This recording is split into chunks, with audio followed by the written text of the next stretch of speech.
उसका जो बिहेवियर है वो किस तरीके से होता है, क्योंकि बहुत सारे लोगों को आज के इस वाले चैप्टर में हम ये देखने वाले हैं कि जो हमारी रजिस्टर होती है वो पीसीबी के अंदर उसका जो बिहेवियर है वो किस तरीके से होता है। क्योंकि बहुत सारे लोगों को ये डाउट होता है कि जो रजिस्टर है हमारी वो वोल्टेज कंट्रोल करती है, वोल्टेज को कम करती है, लेकिन ऐसा नहीं है। जो हमारा रजिस्टर होता है बेसिकली वो क्या होता है, वो करंट कंट्रोल करता है। वो कैसे करता है उसको हम अभी समझेंगे। तो ये हमारा एक रजिस्टर हम यहाँ पर बना लेते हैं पहले, और इसको जो हम समझेंगे बेसिक एक सिंपल सर्किट है। और यहाँ पर हम ये भी देख लेंगे कि जो बेसिक कैलकुलेशन है हमारे रजिस्टर की वो किस तरीके से हमें करनी होती है, क्योंकि ये जो कैलकुलेशंस है ये हमें आगे काम आती है। जो कि हमारे कहीं रजिस्टर हमारा बर्न हो गया है या रजिस्टर मिसिंग है, वहाँ पर हमें रजिस्टर कोई दूसरी लगानी है, तो ये उसका सबसे बेसिक फार्मूला है। तो इसको भी हम लोग यहाँ पर देखते हैं। हम लोग छोटा सा प्रैक्टिकल करेंगे जिससे कि आपको समझ में आए। रजिस्टर हमने यहाँ पर लगा दिया है, जो सर्किट है वो किस तरीके से बनेगा मैं आपको यहाँ पर दिखा दे रहा हूँ। तो ये एक रजिस्टर है और हम इसको अभी कनेक्ट करेंगे हमारे एक लोड के साथ, ये कुछ इस तरीके से। और यहाँ पर जो है ये हमने लगाई है, ये एक एलईडी है हमारी, लाइट एमिटिंग डायोड जिसे हम बोलते हैं। तो यहाँ पर हमने एक एलईडी कनेक्ट की है और इस एलईडी का ये वाला जो पॉइंट है ये कैथोड है, मतलब ये नेगेटिव होता है, ये इसका पॉजिटिव साइड होता है। तो अब रजिस्टर चाहे आप इसके पॉजिटिव लाइन में लगाइए चाहे नेगेटिव लाइन में लगाइए, साइकिल तो पूरा हो रजिस्टर से ही होके जाएगा, चाहे यहाँ पर चाहे यहाँ पर। अगर करंट हमारा प्लस से माइनस की तरफ फ्लो होगा तो भी रजिस्टर बीच में आएगी, और अगर यहाँ पर इसको हम लगा देंगे नेगेटिव लाइन में तो भी हमारा इसी के बीच में रजिस्टर आएगी, करंट के बीच में। तो रजिस्टर आप प्लस माइनस कहीं भी लगा दीजिए, इससे कोई फ़र्क नहीं पड़ता, बस रजिस्टर होनी चाहिए। अब हम क्या करेंगे, हम यहाँ पर ये जो एलईडी है इसको हम लोग जलाएंगे थ्रू ऑफ इस रजिस्टर को बीच में लगा करके, इससे हम करंट लिमिट कराएंगे। जैसे हर एक कंपोनेंट की अपनी एक रिक्वायरमेंट होती है। जैसे कि हम मान लेते हैं ये कंपोनेंट क्यों लाइट देगा आपको, ये लाइट इसलिए देगा क्योंकि हम इसकी रिक्वायरमेंट को पूरा करेंगे। इसकी रिक्वायरमेंट क्या है, ये हमें बोलता है कि मुझे आप 2 वोल्ट दे दो। हमारे पास क्या है, जो एलईडी है ये देख सकते हैं, ये एलईडी है हमारे पास जिसमें कि हमने रजिस्टर ऑलरेडी लगा रखी है। ये एलईडी बोला हमसे कि आप हमें 2 वोल्ट दे दीजिए और मुझे मेरी मिनिमम रिक्वायरमेंट जो है वो 10 मिली एम्पियर है। मतलब कि इसको खर्च करने के लिए 10 मिली एम्पियर चाहिए। और इसको जो प्रेशर है, क्योंकि करंट आपको पता है अपनी जगह पे खड़ा होता है जब तक वोल्टेज नहीं है, वोल्टेज ही करंट को पुश करता है आगे जाने के लिए, मतलब इलेक्ट्रॉन को पुश करता है मूव करने के लिए। तो यहाँ पर क्या है, वोल्टेज जो है इसका प्रेशर कितना ले सकता है ये, तो ये प्रेशर ले सकता है हमारा 2 वोल्ट का एलईडी। और इसकी जो रिक्वायरमेंट है करंट की वो है 10 मिली एम्पियर मिनिमम। बाकी तो इसको हम 50 मिली एम्पियर तक भी करंट दे सकते हैं, ये इसकी भी डाटा शीट में लिखा होता है। तो अभी हम क्या करेंगे, ये 2 वोल्ट की एलईडी है, लेकिन हमारे पास जो वोल्टेज सोर्स है वो मान लेते हैं 12 वोल्ट का है। मतलब हमारे पास जो पीछे वोल्टेज सोर्स है वो है 12 वोल्ट का। तो हम यहाँ पर 12 वोल्ट लिख लेते हैं पहले, और 12 वोल्ट यहाँ पर हम लोग, ये हमारा पावर सोर्स हो गया। हमने यहाँ पर इसमें प्लस दे दिया है और यहाँ पर जो है इस पर माइनस दे दिया है। तो इस तरीके से अब 12 वोल्ट अगर हम देंगे तो हमें कितनी वैल्यू का रजिस्टर लगाना पड़ेगा कि हमारी एलईडी को 2 वोल्ट मिल जाए और 10 मिली एम्पियर जो कि इसके करंट की खर्चदारी है वो इसको मिल जाए। क्योंकि 10 मिली एम्पियर इसको चाहिए ही चाहिए, क्योंकि ये खर्च ही इसी करंट को करेगा, और ये प्रेशर चाहिए वोल्टेज का।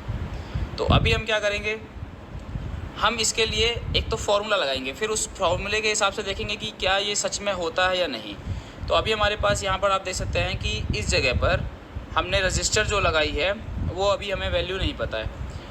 तो मैंने आपको ये बताया था कि वोल्टेज, करंट एंड रेजिस्टेंस, ये तीनों जो है आपस में पूरे बोर्ड के अंदर यही काम हो रहा होता है। वोल्टेज, करंट और रेजिस्टेंस, इन तीनों के बीच में जो रिलेशन को प्रदर्शित करता है वो ये वाला फॉर्मूला होता है जिसको कि हम ओम्स लॉ बोलते हैं।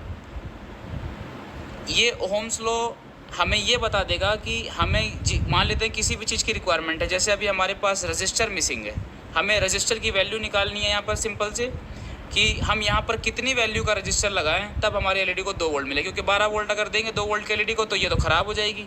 तो हम नहीं चाहते कि एलईडी ख़राब हो, इसको जो चाहिए वो हम इसको दे देंगे, और जो बचा कुचा होगा, जैसे कि इसको हमारे पास है वोल्टेज 12, हमें चाहिए कितना, तो हमें 2 वोल्ट चाहिए, तो इसमें 2 वोल्ट माइनस कर देंगे, बचे कितने, तो बचे हमारे पास 10 वोल्ट।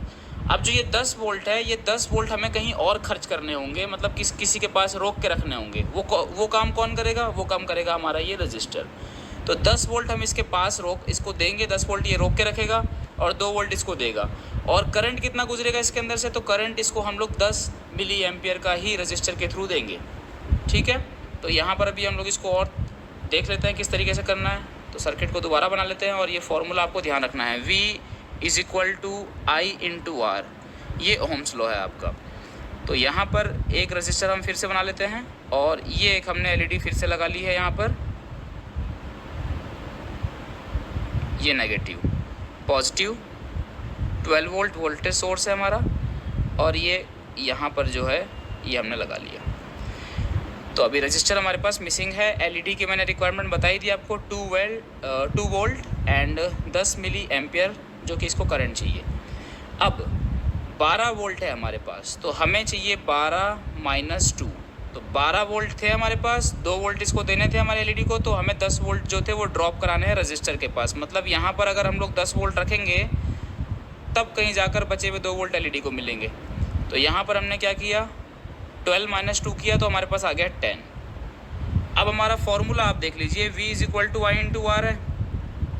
तो हमारे पास हमें अभी क्या पता करना है, हमें अभी पता करनी है रेजिस्टेंस। तो रेजिस्टेंस है हमारे पास ये रही, तो हमें रेजिस्टेंस अभी नहीं पता है, तो हम रेजिस्टेंस को यहाँ पर जो है हाइड कर देते हैं, मतलब इसको यहाँ से मिटा देते हैं। अब हमारे पास वोल्टेज बचा है और करंट बचा है।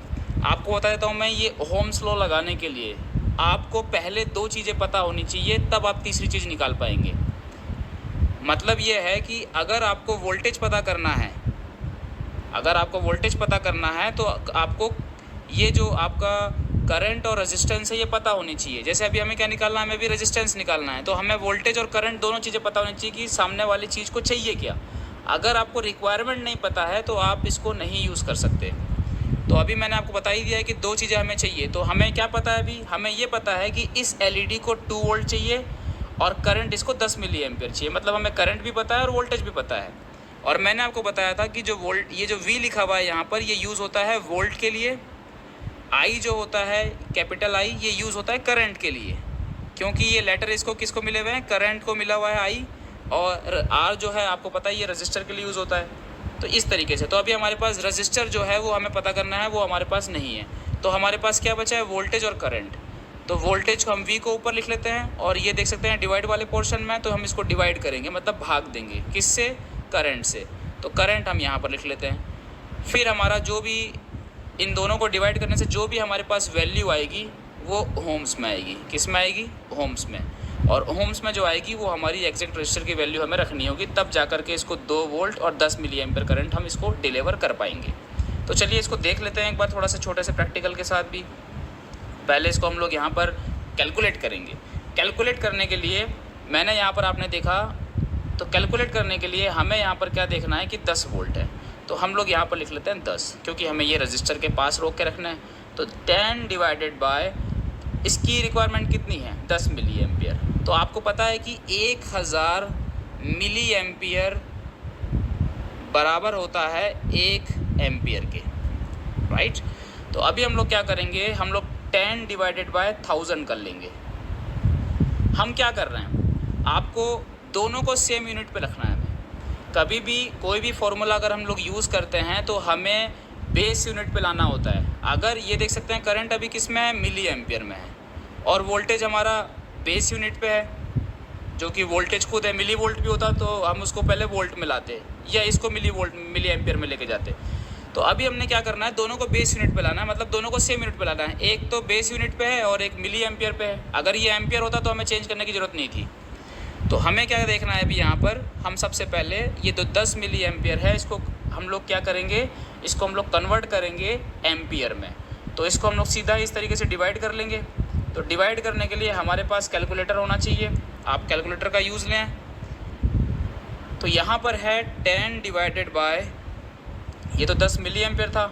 अब इसको हम लोग क्या कर रहे हैं, इसको कन्वर्ट कर रहे हैं किस में, एम्पियर में।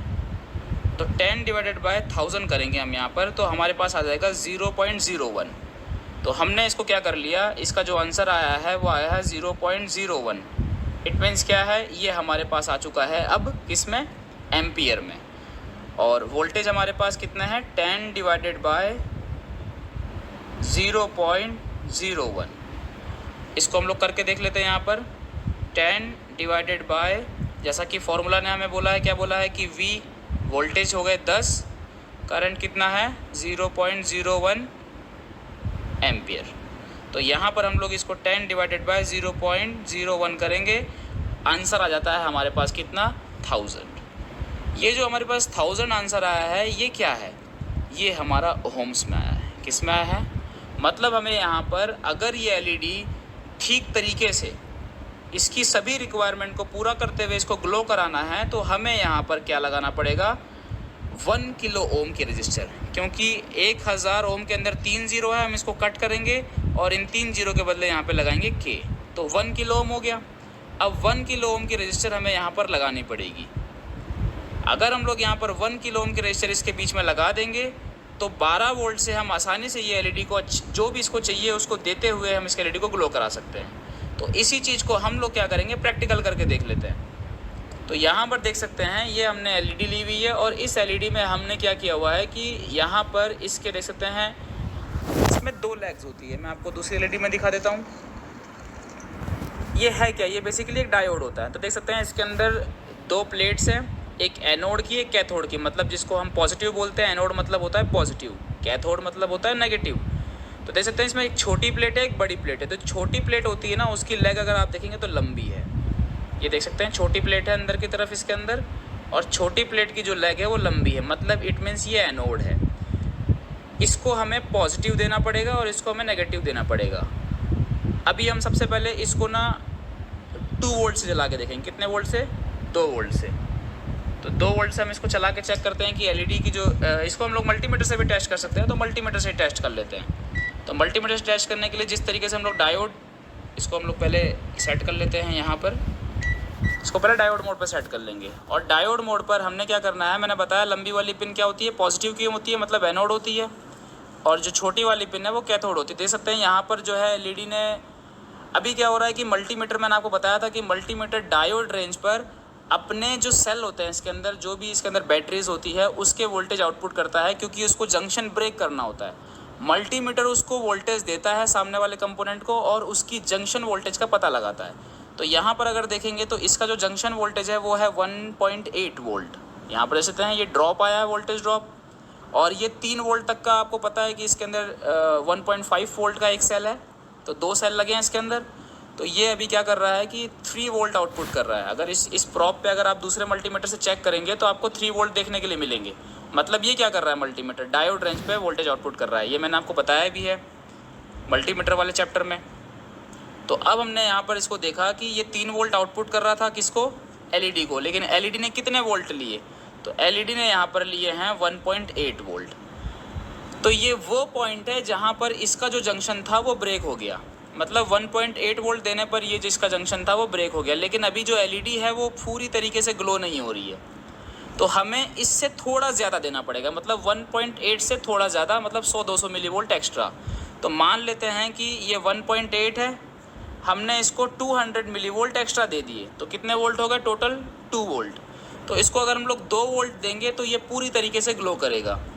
ठीक है, ये 2 वोल्ट की एलईडी है। तो हमने यहाँ पर देख सकते हैं इसके एनोड वाले पॉइंट पर जो छोटी वाली प्लेट होती है इसके अंदर की, उसके वाली प्लेट पर यहाँ पर एक रजिस्टर लगा दिए। इसको आप नेगेटिव में भी लगा दें, उससे कोई फ़र्क नहीं पड़ता।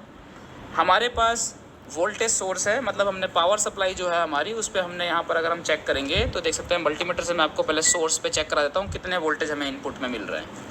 तो देख सकते हैं ये क्रोकोडाइल क्लिप है हमारे पास, और क्रोकोडाइल क्लिप के अंदर ये वाला जो है इसको पॉजिटिव से कनेक्ट किया मैंने और ये नेगेटिव। तो आप देखेंगे हमारे पास वोल्टेज सोर्स है 12 वोल्ट जो कि पावर सप्लाई से आ रहे हैं, और ये एलईडी आपको दिखाई दी मैंने 1.8 वोल्ट की है जंक्शन वोल्टेज, और 2 वोल्ट इसको चाहिए अच्छी तरीके से ग्लो होने के लिए, और करंट चाहिए इसको 10 मिली एम्पियर।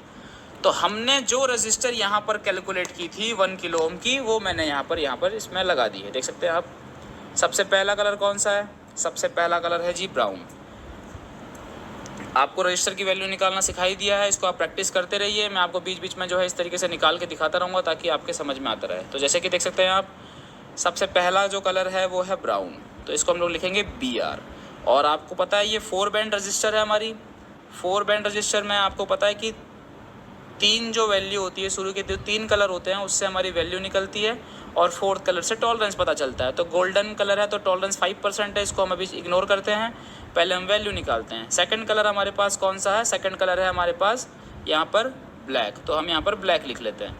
एंड देन उसके बाद हमारे पास जो थर्ड कलर है वो है रेड, तो हम यहाँ पर RD लिख लेते हैं। अब जैसा कि मैंने आपको बताया था, आपको कलर कोड याद होने चाहिए। तो ब्राउन की जो वैल्यू होती है वो कितनी होती है, तो ब्राउन की वैल्यू होती है 1। उसके बाद होती है किसकी, ब्लैक की वैल्यू कितनी होती है 0। एंड थर्ड जो है रेड की वैल्यू होती है 2।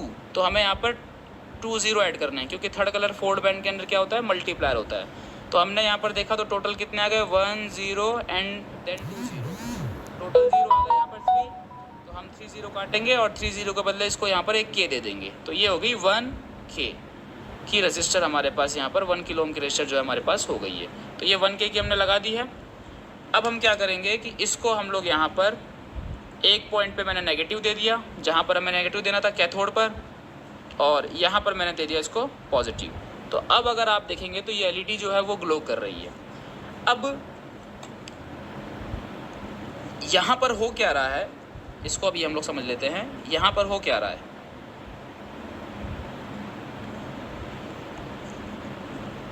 हमने यहाँ पर जो रजिस्टर यहाँ पर बीच में इसके सीरीज़ में इंस्टॉल की थी, इस रजिस्टर की वैल्यू हमें पता चल गई थी फॉर्मूले से, 1 किलो ओम हमने रखी है। अब 1 किलो ओम रखने से क्या हो रहा है कि ये क्या कर रहा है कि जितना करंट इसके अंदर से गुजरना चाहिए था लोड के हिसाब से, उतना करंट ये अपने अंदर गुजार रहा है। और ये जो उसको गुजारने की वजह से क्या हो रहा है, इसके ऊपर कुछ प्रेशर है, जो कि वो प्रेशर इससे क्या करवा रहा है, वोल्टेज ड्रॉप करवा रहा है, जिसको हम बोलते हैं कि 10 वोल्ट ड्रॉप करवा रहा है, तभी इसको 2 वोल्ट। मतलब LED को तो यहाँ पर 2 वोल्ट ही मिलेंगे, राइट। कभी भी रजिस्टर बिना लोड के कोई भी रिएक्ट नहीं करता है, क्योंकि सर्किट जब तक कंप्लीट नहीं होगा तब तक करंट फ्लो नहीं करेगा। और ये कौन सा कंपोनेंट होता है, करंट कंट्रोल कंपोनेंट होता है। तो हमेशा एक चीज़ का ध्यान रखना है कि अगर मैं इसको रजिस्टर को यहाँ पर चुपचाप ऐसे लगा दूँ, यहाँ पर इसको 12 वोल्ट दे दूँ और यहाँ पर मैं नेगेटिव कनेक्ट कर दूँ, और अगर मैं यहाँ पर मल्टीमीटर लगाऊंगा इन दोनों पॉइंट के बीच में, यहाँ पर मान लेता है मैंने मल्टीमीटर कनेक्ट कर दिया है, ये मल्टीमीटर का सिंबल मान लीजिए आप इसको, तो क्या ये रजिस्टर उस समय कुछ भी काम नहीं करेगी, क्योंकि बीच में लोड ही नहीं है। ऐसे तो देखा जाए तो ये मल्टीमीटर पहले सर्किट कंप्लीट करता है, उसके बाद ये आपको दिखाता है। तो रजिस्टर कब काम करती है, जब सर्किट हमारा कंप्लीट होता है। तो अभी इसने क्या करना है, 1K की रजिस्टर ने यहाँ पर 10 वोल्ट अपने पास रोक रखा होगा, तभी इसको 2 वोल्ट मिल रहे हैं। और करंट कितना मिल रहा होगा, तो जितना हमने कैलकुलेट किया था उतना ही, मतलब 10 मिली एम्पियर का। हम इन सब चीज़ों को यहाँ पर चेक कर सकते हैं। तो चलिए चेक करके देख लेते हैं। मल्टीमीटर है हमारे पास। सबसे पहले तो हम लोग चेक कर लेते हैं इनपुट वोल्टेज। तो इनपुट वोल्टेज जैसा कि मैंने आपको चेक करा ही दिया है, 12 वोल्ट आ रहे हैं, बिल्कुल ओके है। लेकिन अगर हम देखेंगे कि हमारे इस एक तो नेगेटिव पे रख दिया कॉमन, और रजिस्टर के दूसरी साइड, ये रजिस्टर का फर्स्ट स्टार जहाँ पे 12 वोल्ट आ रहे हैं, रजिस्टर के दूसरी तरह अगर हम चेक करेंगे तो यहाँ पर आप देखेंगे तो ये आ रहे हैं हमारे पास 1.97, तो ये करीब 2 वोल्ट के आसपास है, जो कि हमने यहाँ पर कैलकुलेट किए थे। मैंने आपको बताया था कि कोई भी चीज़ कभी भी बिल्कुल एक्यूरेट नहीं होती है, क्योंकि यहाँ पर रजिस्टर में भी टॉलरेंस है, जो पावर सप्लाई है उसके अंदर भी टॉलरेंस है, जो हमारा मल्टीमीटर है उसके अंदर भी टॉलरेंस है कुछ ना कुछ, जो कि हमें एकदम परफेक्ट 2 वोल्ट नहीं मिलेंगे। तो ये तो होता है, इससे इतना ज़्यादा कुछ फ़र्क नहीं पड़ता है। तो अभी देख सकते हैं 1.96 वोल्ट है, तो ये करीब 2 वोल्ट के आसपास है। तो 2 वोल्ट किसको मिल रहे हैं, LED को मिल रहे हैं। अब हमने दिए तो 12 थे, तो बचे हुए वोल्टेज कहाँ गए, बचे हुए वोल्टेज ये रजिस्टर अपने पास ड्रॉप करा रहा है। तो चलिए रजिस्टर के अक्रॉस चेक करते हैं। तो इधर हम लगा देते हैं प्लस, और इसके दूसरी साइड जो है हम लगा देते हैं माइनस। तो अगर आप देखेंगे तो 10 वोल्ट इस रजिस्टर के पास है, मतलब रजिस्टर की जो दोनों पिनें हैं यहाँ पर इसने 10 वोल्ट को रोक रखा है। इसको ऑन कर लेते हैं दोबारा इस तरीके से। अब हम ये चेक कर सकते हैं कि अब देखिए ये तो हो गया कौन सा काम कि रजिस्टर कैसे वोल्टेज ड्रॉप कर रहा है। रजिस्टर बेसिकली कैलकुलेशन से लगता है, ऐसे नहीं कि हम कुछ भी लगा दें। कहीं भी रजिस्टर अगर मिसिंग है, आगे हम वैसे और भी देखेंगे कि PCB के अंदर जो है वो रजिस्टर हम लोग कैसे कैलकुलेट करते हैं। बहुत सारी जगहों पे क्या होता है कि रजिस्टर जो होता है मिसिंग होता है, या फिर वो बर्न हो जाता है, जिससे कि हमें उसकी वैल्यूज़ का पता नहीं चलता है। तो आने जैसे जैसे ये चैप्टर हम लोग ख़त्म करते जाएंगे, आपकी नॉलेज जो है बढ़ती जाएगी, आप उन चीज़ों को समझ पाएंगे। तो इन चीज़ों को आपको थोड़ा सा अगर आप चाहते हैं तो आप इसको बिल्कुल प्रैक्टिस कीजिए, आपको आपकी नॉलेज बढ़ेगी इससे। देन उसके बाद यहाँ पर एक और चीज़ होती है, यहाँ पर एक चीज़ क्या होती है कि भाई अगर हमने ये 10 वोल्ट अगर अपने पास रोक रखा है, इसने जो भी ये करंट लिमिट करा रहा है, जो भी वोल्टेज इसने अपने पास रोक रखे हैं, तो इसके ऊपर भी लोड है, तो ये हीट होगा। तो इसके हीट के हिसाब से मतलब ये कितना पावर कंज्यूम करेगा, उसके हिसाब से हमें वाट भी कैलकुलेट करने होते हैं, मतलब इसके वाट भी निकालने पड़ते हैं। लेकिन हम अभी वाट के बारे में बात नहीं कर रहे हैं, हम वाट के बारे में आगे बात करेंगे। तो अभी हम लोग देख लेते हैं कि ये जो एलईडी है हमारी, ये कितना करंट ले रही है। तो मल्टीमीटर के अंदर मैंने आपको बताया था कि हम करंट को मेज़र कर सकते हैं। अभी हम क्या कर रहे हैं, वोल्टेज चेक करने के लिए मल्टीमीटर को हम क्या करते हैं, पैरेलल में कनेक्ट करते हैं, पॉजिटिव नेगेटिव के बीच में, इस तरीके से देख सकते हैं। ये हमें वोल्टेज पता चल रहे हैं इससे। अगर हम इस मल्टीमीटर को करंट पे डाल के, जैसे कि देख सकते हैं यहाँ पर, तो आपको पता है कि भाई ये temperature, diode, buzzer, voltage, resistance, frequency and capacitance, ये सारी चीज़ें चेक होती है इस वाले पॉइंट पे। कॉमन तो अपनी जगह पे रहता ही है। यहाँ पर जो एम्पियर वाला आपको दिख रहा है, यहाँ पर देख सकते हैं ampere, milli ampere and micro ampere. तो हमें यहाँ पर एम्पियर पे इसको लगा देना है। तो एम्पियर पे जब देख सकते हैं मिली वोल्ट पे सेट है, ठीक है। जैसे ही हम इसको यहाँ पर लगाएंगे, ये देख सकते हैं ये एम्पियर पे आ गया। यहाँ पर पहले वी था, इसको हटा देंगे तो वापस जो है ये वोल्टेज पे आ जाएगा। तो इसके अंदर क्या होते हैं, दो टर्मिनल होते हैं जो कि इस पिन के टच होने से यहाँ पर होता है। ये मैंने आपको पहले ही बताया है, फिर भी मैं आपको इसलिए बता दे रहा हूँ ताकि अगर आप भूल जा रहे हैं बार बार, तो आपको ये चीज़ें जो है आपको फिर से रिवीजन आपका हो जाएगा, एक तरीके से आपको चीज़ें याद आ जाएगी। अब हम चेक करते हैं कि इसका जो करंट है वो ये कितना ले रहा है। तो हमने कितना कैलकुलेट किया था, 10 मिली एम्पियर के हिसाब से किया था। तो इसको 10 मिली एम्पियर ही मिल रहे होंगे अभी। चलिए चेक करते हैं। तो हम यहाँ पर ये पॉजिटिव को निकाल देते हैं और मल्टीमीटर अब हमें जो है वो सीरीज़ में कनेक्ट करना है। तो सीरीज़ में जैसे स्विच लगाते हैं, ठीक उसी तरीके से मल्टीमीटर को हम लोग बीच में कनेक्ट कर देंगे। लेकिन आपको पता है ये केवल डीसी के लिए यूज़ होता है। मल्टीमीटर में अगर आप चेक कर रहे हैं तो डीसी में यूज़ करना है, एसी में नहीं लगा देना करंट चेक करने के लिए। आपने देख सकते हैं 10 मिली एम्पियर करंट जो है ये एलईडी अभी ले रही है। और क्योंकि वो जो करंट है वो मल्टीमीटर के अंदर से हमने गुजारा है अभी सीरीज़ में, तो ये हमें यहाँ पर दिखा रहा है कि जो आपकी एलईडी है वो 10 मिली एम्पियर ले रही है। तो ये आपकी एक बेसिक कैलकुलेशन थी जो कि हमने एक रजिस्टर को पता करने के लिए, एलईडी के लिए रजिस्टर कैलकुलेट करने के लिए यहाँ पर यूज़ की थी। तो अभी आपको समझ में आ गया होगा कि किसी भी चीज़ को अगर हम लोग मतलब करंट, हम लोग पीसीबी में करते क्या है, हम लोग पीसीबी में बेसिकली करंट को ही कंट्रोल करते हैं, वोल्टेज अपने आप कंट्रोल हो जाते हैं। सारा गेम जो होता है वो रेजिस्टेंस का होता है, वोल्टेज का होता है और आपका करंट का होता है। ये तीनों के बीच में जो रिलेशन है, मतलब हम कहते हैं जो पूरी पीसीबी है आपकी, XYZ जो भी पीसीबी है आपकी, ये पूरी ओहम्स लॉ पे वर्क करती है। वो चाहे एसी में लगी हो, चाहे फ्रिज में लगी हो, माइक्रोवेव में लगी हो, चाहे हवाई जहाज में लगी हो। तो ये आपको समझना है।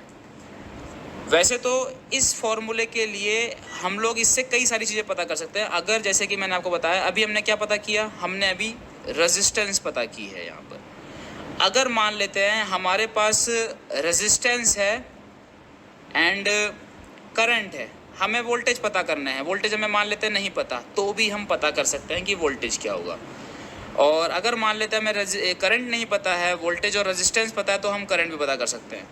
तो इसको भी एक बार हम लोग करके देख ही लेते हैं ताकि आपको इन फार्मूलेस के बीच में जो ये फार्मूला मैंने आपको बताया ओम्स लॉ, ये आपको कुछ हद तक समझ में आ जाए। तो अभी हम लोग क्या करते हैं, अभी हम लोग यहाँ पर सबसे पहले जो हमने यहाँ पर रजिस्टर निकाली थी, हमने रजिस्टर निकाली थी, अब हमें रजिस्टर बताया।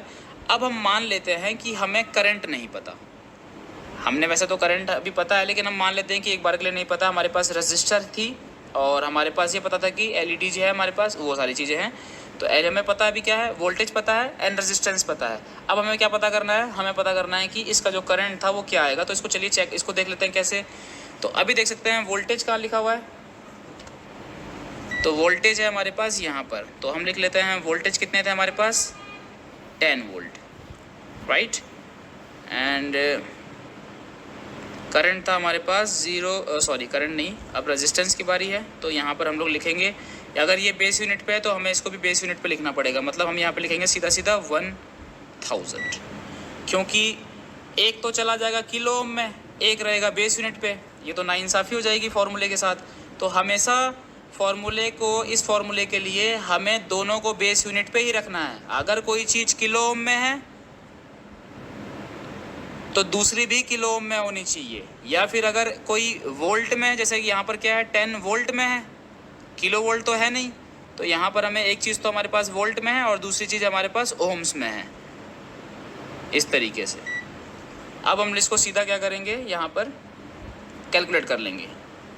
तो कैलकुलेट करने के लिए हम लोग क्या करेंगे, 10 डिवाइडेड बाय 1000। हमारे पास करंट जो हमने यहाँ पर लिया था 0.01 वो करंट पता चल गया इस तरीके से। अब अगर आपको वोल्टेज पता करना है कि वोल्टेज कितना है तो वो भी पता कर सकते हैं। तो जाहिर उसमें क्या करना है, हमें यहाँ पर V = I × R था। तो अब हमें मान लेते हैं कि वोल्टेज नहीं पता, तो वोल्टेज को आप भूल जाइए। अभी आपको क्या पता है, करंट पता है। करंट कितना है 0.01 एम्पियर एंड रेजिस्टेंस कितना है तो 1000 ओम्स। ठीक है, तो अभी इसको हम लोग देख लेते हैं करके कि इस करने से हमारे पास वोल्टेज 10 आते हैं क्या। अगर 10 वोल्ट आ जाते हैं इसका मतलब हम लोग सही चल रहे हैं, आपका फॉर्मूला सही काम कर रहा है। ये आपको थोड़ा सा प्रैक्टिस करना पड़ेगा, आप 2-4 बार करेंगे तो आपको इसके बारे में आपको अंडरस्टैंडिंग हो जाएगी कैसे ये काम कर रहा है। करके देख लेते हैं एक बार इसको हम लोग। तो यहाँ पर हमें अब क्या करना है, हमें डिवाइड नहीं करना है। अब देख सकते हैं ये दोनों आमने सामने हैं, तो हमें इसको क्या करना है, मल्टीप्लाई करना है, मतलब इन दोनों के बीच में गुणा करना है। तो हम लोग यहाँ पर इन दोनों के बीच में गुणा कर लेंगे इस तरीके से। तो आई हमारे पास कितना है, तो आई है हमारे पास 0.01 डिवाइडेड बाय कितना है, तो हमारे पास रेजिस्टेंस है 1000 ओम्स, तो 1000 ओम्स यहाँ पर लिख लेंगे तो आंसर आ गया 10। इस तरीके से देखा आपने तीनों चीज़ें एक दूसरे से कैसे रिलेशन में जुड़ी हुई है। आप कहीं से भी घुमा फिरा के कर लीजिए, आपके पास आंसर जो है इन्हीं तीनों के बीच में आएगा। ये बेसिकली आपका ओम्स लॉ है। तो अब आपको जो समझ में आ गया होगा कि यहाँ पर जितनी भी रेजिस्टेंस लगी है हमारी, वो कैसे वोल्टेज ड्रॉप कराती है लोड के हिसाब से। आगे जिस हिसाब से लोड होता है उस हिसाब से रेजिस्टेंस कैलकुलेट की जाती है और वहाँ पर यूज़ की जाती है। रजिस्टर का बेसिकली यही काम होता है। बाकी हम लोग आगे देखेंगे कि वाट कैसे निकालते हैं। यहाँ पर वाट्स भी होते हैं। अगर हमने मान लीजिए रजिस्टर इसके लिए निकाली है तो हमें यहाँ पर ये भी देखना होता है कि यहाँ पर कितने वाट की रजिस्टर की रिक्वायरमेंट है, तो वो भी हम लोग पता कर सकते हैं। लेकिन हम सारी चीज़ों को आराम से पढ़ेंगे ताकि आपको अच्छे से समझ में आए। आप इसको प्रैक्टिस कीजिए और जितना हो सके अपने आप से इसको करने की कोशिश कीजिए, आपको ज़रूर रिज़ल्ट मिलेगा। Thank you so much.